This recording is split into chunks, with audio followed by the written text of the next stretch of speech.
Hello and welcome to another episode of the Growth Podcast. I am your host, Matt Bellotti, and I am really excited today to talk about a topic we have not covered yet before, which is shocking in all the 75 plus episodes we've done, which is video and how to use video for B2B marketing to drive growth.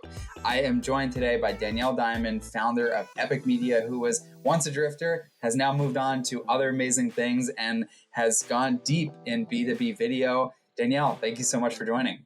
Yeah, thanks for having me. Absolutely. So we caught up before. We talked all about your high level philosophy on B2B video, how most businesses kind of get it wrong, and how you think about it in terms of top of funnel, middle of the funnel, bottom of the funnel. Would love to step through all of those things. So why don't we just start at the top? So let's talk about how do you think about B2B marketing with video as the vehicle? What is the approach? Yeah, so I think the key thing to start with, right, is what wasn't and isn't working about B2B video, right? So when I first started at Drift, I didn't know much about marketing. I was young, just starting out. I always joke that I got my MBA in marketing from Dave Gerhardt. And so because of that, I had just done a lot of research into, okay, what are other B2B brands making in terms of video? How are they using social media? Are they leveraging YouTube? Are they using different social platforms? And really kind of delving into what type of videos B2B brands were kind of using to sell their products, and then sort of what that funnel looked like. And what I found was that there was actually just a lot of really boring content out there.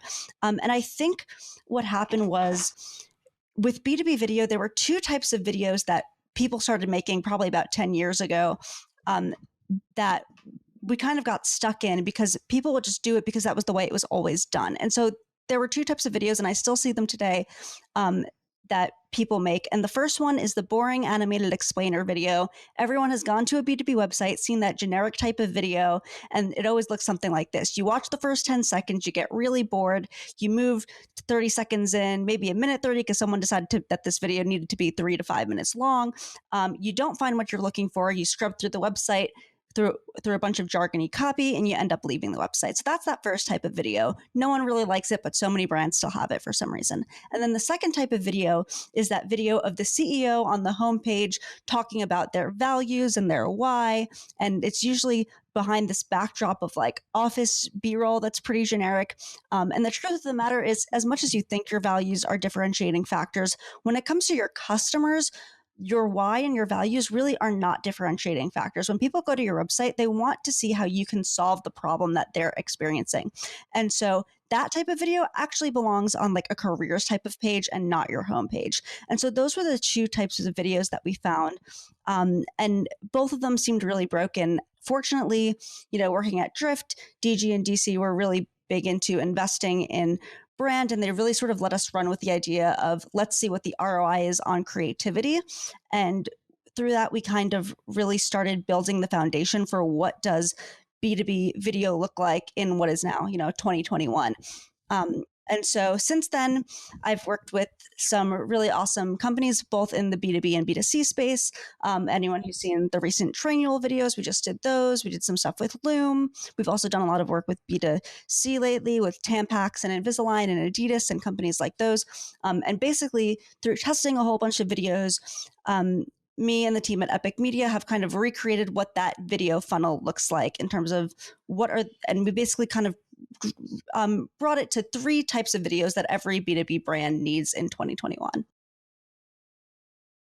Love that. I mean, it's amazing to see, we worked together on some video content 4 years ago now. We did some brand videos that were driving around top of funnel. And you've learned so much about what works in different contexts and different industries in terms of videos since then with those really cool brands. So let's zoom in right now on top of funnel. So just trying to raise awareness, what you have a very strong opinion that those boring animated explainers, those sort of need to go. What do you do instead? What does really good look like for driving top of the funnel with video?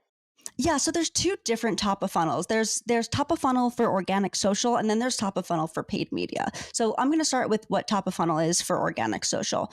And that is those short, little snippets, usually people like, especially B2B companies, how that podcasts are the big thing. Usually they'll take snippets from podcasts and make those social clips. Sometimes it's the CEO talking about their mission or talking about some sort of specific area of expertise in that field that they focus on. And so those like little social clips are the day-to-day content that really make up that top of funnel. And those really help build trust and establish you as the expert in your field.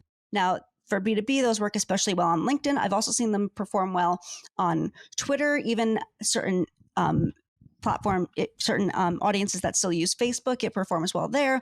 Instagram, they've been big as well. And so really the key with those social clips is to have a really catchy headline and to have a short, concise piece of content that delivers value. And that's really the key thing, is to educate your audience with these daily social clips. So that's top of funnel for social. The great thing about it is anyone can do it. You don't need a huge video budget. You can just take out your iPhone or even record on your computer, and you can create a social clip as long as what you have to say provides actual value to your audience. And this is actually what I recommend a lot of companies hire in-house for, because this is where you're really going to want to kind of have someone on your team, on the marketing team, running social for video. Because I think, especially in 2021, one of the best things you could probably do is get a 2-in-1 video social person, because so much of social now is video. And so if your social person can also be a video person, that's going to really provide a lot of leverage for you and your brand. So that's something that I really recommend companies bring in-house, so you can really do it at scale and on a day-to-day. And on the daily video piece, I think what's so beneficial to that sort of approach too is it allows you to so quickly and actively test out different messaging, right? You were talking about the CEO recording a video, selfie, right? Like every day you're getting a chance to like try a new angle of the messaging, see what resonates, see what hits on social. And it's an opportunity for you to like, and your marketing team to get the reps on what is our messaging? How do we get that right? 100%. And that's sort of been one of the biggest benefits, besides, actual leads and building trust with an audience too, is you can see, okay, this particular video or this topic was like resonated so much. This got so much engagement compared to all of our other videos. Let's take this topic and let's double down on it, as opposed to, oh, this video, no one really had any interest in it. Maybe this isn't the right messaging. Let's stray away from that topic. So yeah, it's really this awesome daily feedback loop to see, okay, what are people responding to, and maybe what don't they care about? Okay, so we talked about social ad video stuff.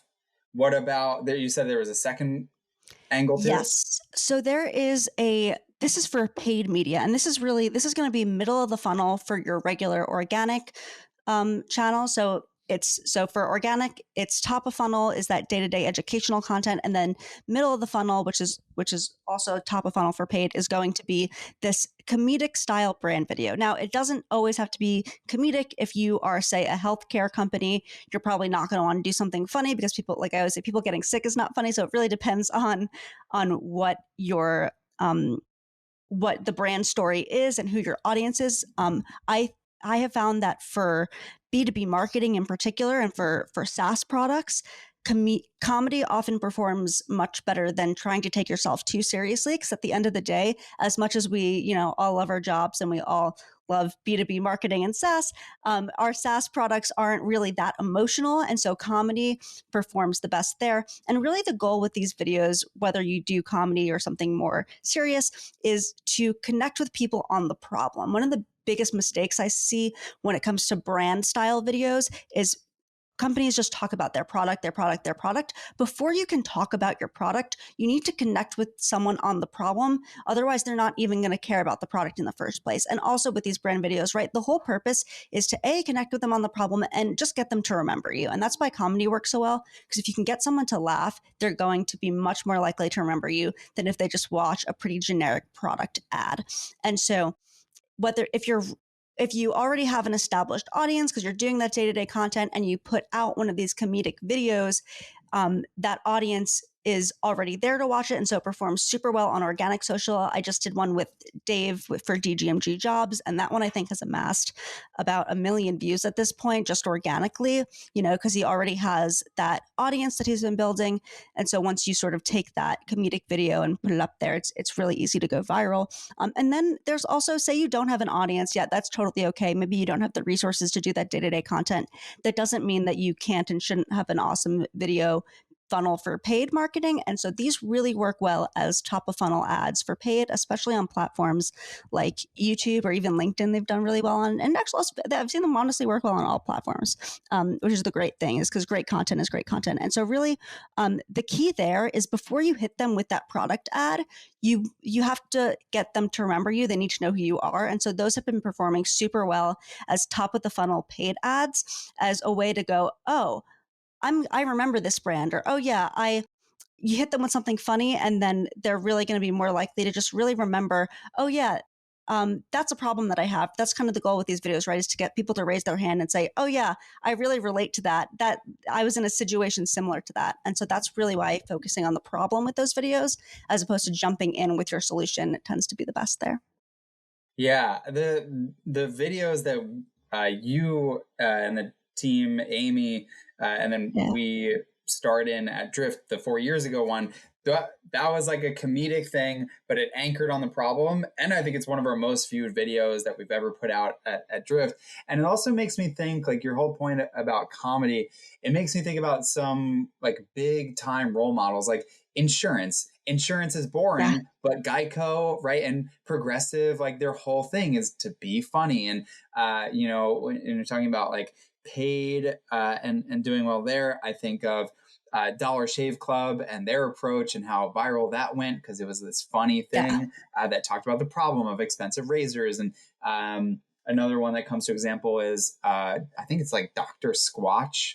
Something like that. Yeah, it's like soap brand, but the videos are like funny and whatever.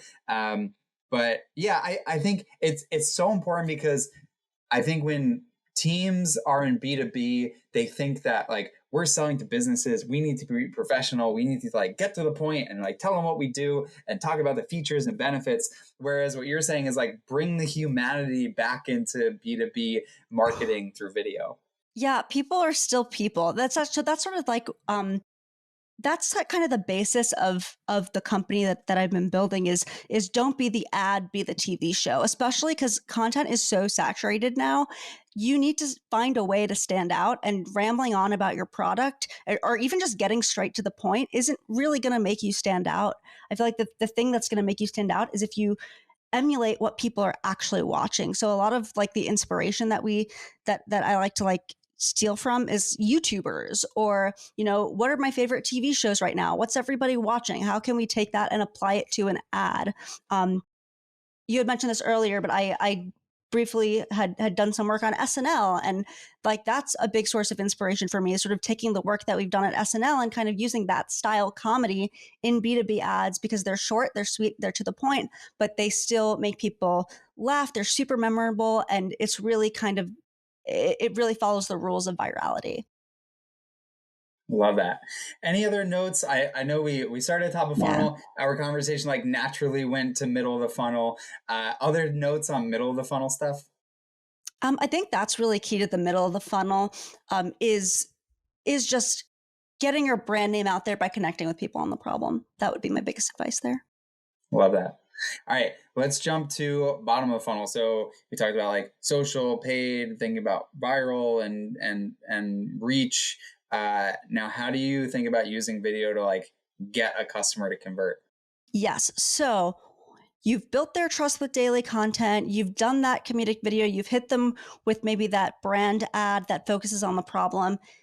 Then you can finally talk about your product, right? Once people know who you are, they're going to be much more likely to go, oh, I recognize that logo. Oh yeah, I watched that really funny video they put out. I'll sit and watch this, 30-second ad about their product.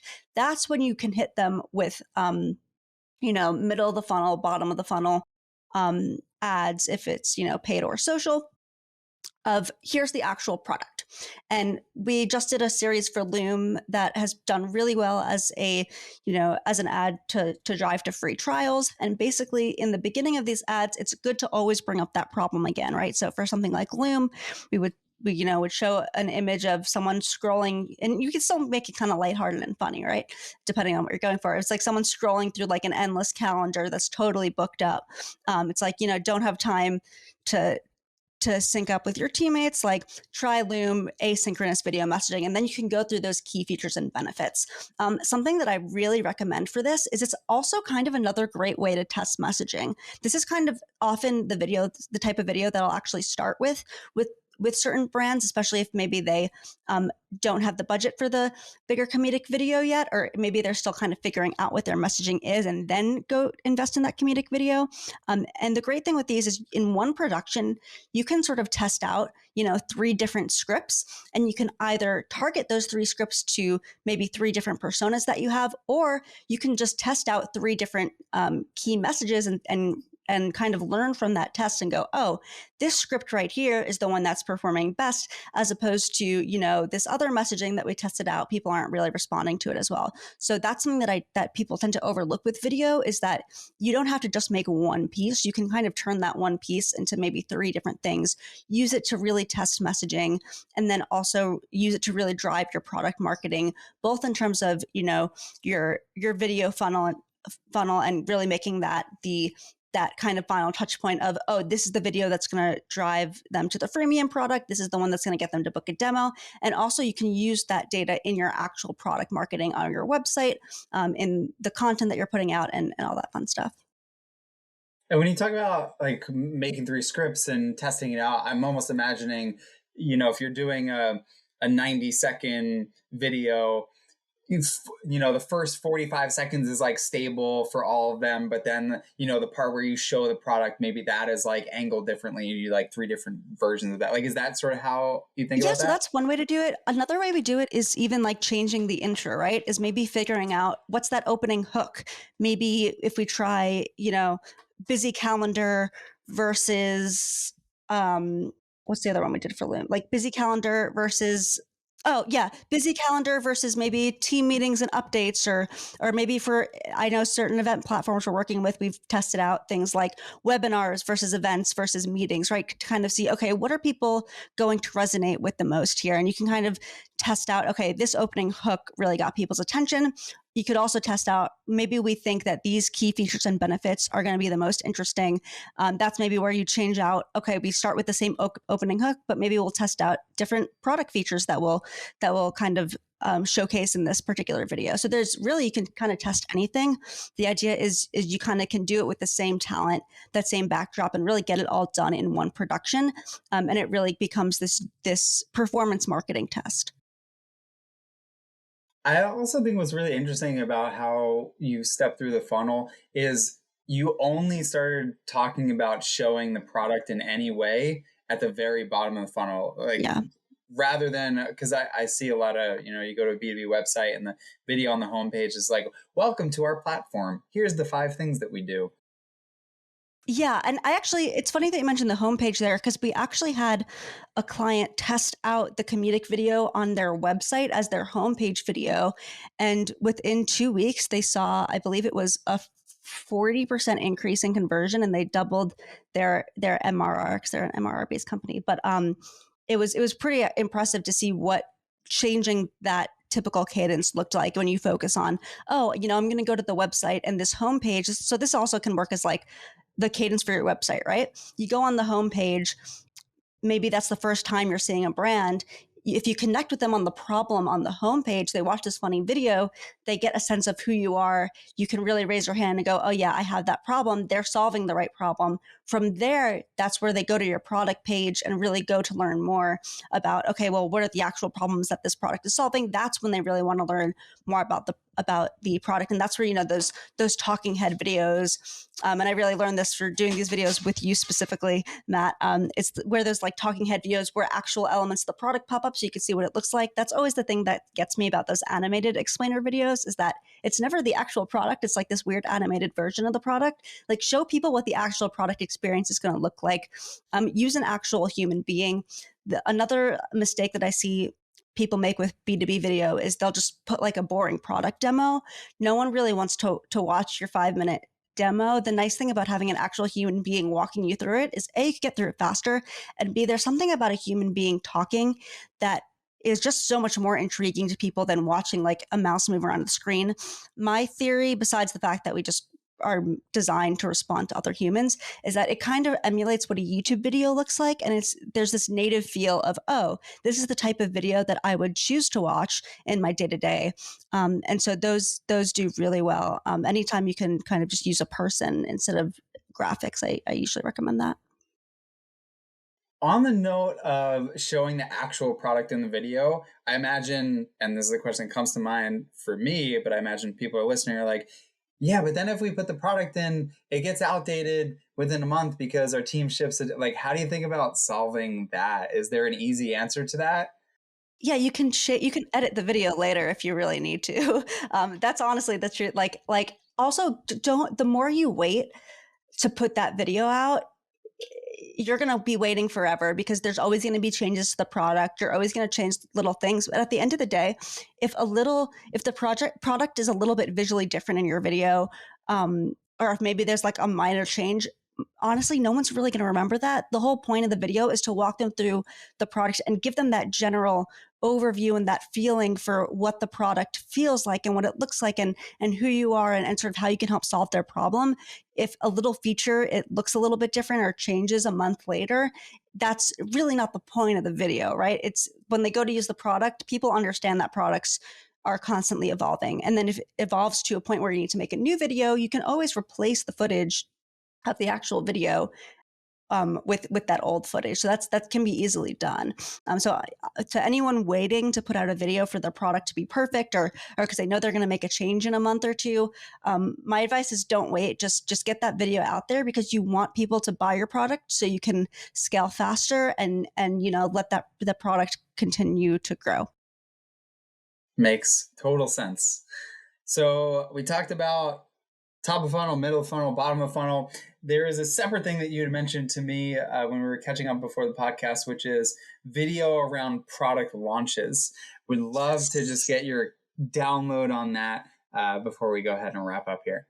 Yes. So kind of what I was talking about before is what I often see with product launches is often people will use like a Loom style video where it's like, I'm at my webcam, like, here's the new feature. Let me walk you through this new feature. And then it's full screen and it's the new feature for another 3 to 10 minutes. That's not going to be the best way to show off a product. The best way to show off a product, kind of like what we were saying before, is that talking head style video. And I highly recommend making these for your product launch. From the product launches that I've seen at Drift, we've done a bunch with Privy that have worked really well. And what we found with that is just making a video the centerpiece of that product launch is a great way to get people to actually sit and listen to that for, a minute and 30 seconds. The great thing is you can put that video on Product Hunt, right? You could put that video on your homepage and it can live there continuously, until you feel like updating it, and it can kind of be there on that product page, helping with conversion rates on your website continuously there. And then also, you can post that video natively, always post it natively, never a YouTube link. You can post it natively on LinkedIn. You can have everyone in the company do that. And chances are, if everyone in the company posts that video, people are going to start seeing it. You can have everyone post it on Twitter. You can post it on your organic socials. And it's a great piece to really have that can really post everywhere, especially now that social media really prioritizes video in the algorithm. And I just want to double down on the point that you made around don't post the link to the video, post natively. Yeah. That one's like super important. Yeah. And I honestly am surprised with how many companies I still see posting links, native video is always going to perform better. You also kind of want that autoplay, right? You don't want to make anyone have to take any extra steps to watch your video. You want it to autoplay and really get their attention with that initial visual. Awesome. Yeah. All right. We covered a lot here. Any other big things that you want to make sure that we toss out here in the podcast before we call it a day? I would just say I think the big thing is to start with the goal in mind. I know a lot of companies sometimes think, oh, we need this type of video, well, we need this about us for the about page. Maybe you don't need that type of video. Really think about, okay, what are our goals? And then from there, you can say, okay, what is going to best fit our goals in terms of the creative that we need? So I find that the clients that we work with, the ones that see the most success are the ones that come to us and talk to us about strategy first. And together we kind of strategize and say, this is the type of video that's going to work best for you based on what we've seen, as opposed to, the companies who say, I know I need this type of video because I want this type of video. And there's not really sort of a strategy behind it. So always sort of tie that creative back to your bigger goals and your bigger strategy, and see what you can do to make it more creative. If you can make people smile, or if you can be memorable or make people laugh, that's always going to be a positive. Love it. All right, Danielle, thank you so much for joining. This was a ton of fun. Thanks for having me. Absolutely. So great to be back with Drift. Yeah, I am excited to make some more videos together in the future, and some other life, other companies, other products, whatever it might be. Thank you so much for coming on here and sharing your thoughts. I want to say to everybody listening, thank you so much for spending your time listening or watching. If you're watching on YouTube, I know there are so many things you could spend your time on, working on, listening to, watching, whatever it might be, and you're spending it here. I super appreciate it. If you like this episode, hit the subscribe button. Check out the library of other episodes. There's over 75 other fascinating topics that talk about a specific growth channel, strategy, or tactic. So check those out. If you're a fan, I'm trying to get a few more reviews on the podcast apps, Apple Podcast app in particular. So leave a 5-star review and a written comment if you don't mind. My email is matt@drift.com. If you have any feedback, questions, topics, potential guests, whatever it might be, feel free to drop me a line. Thank you so much for listening, and I will catch you on the next episode.